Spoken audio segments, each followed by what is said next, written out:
உலகில் பல மாற்றங்கள் நடந்தாலும் இந்தியா ரஷ்யா உறவு வலுவான நிலையில் உள்ளதாக பிரதமர் மோடி தெரிவித்துள்ளார்.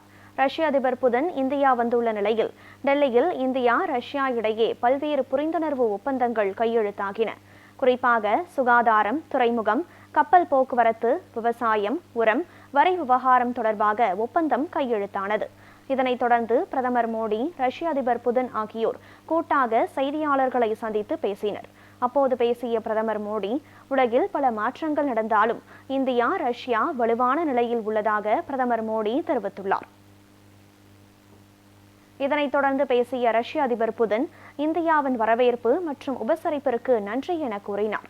இந்தியா ரஷ்யா இடையேயான பொருளாதார ஒத்துழைப்பு தொடரும் என்றும், கடந்த ஆண்டு 6.20 லட்சம் கோடி மதிப்பில் இந்தியா ரஷ்யா இடையே வர்த்தகம் நடைபெற்றதாகவும் குறிப்பிட்டார்.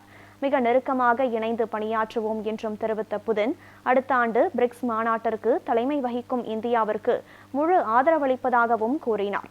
இந்தியாவிற்கு தங்கு தடையின்றி எண்ணெய் ஏற்றுமதியை தொடர்வோம் என்றும் ரஷ்ய அதிபர் புதின் தெரிவித்தார்.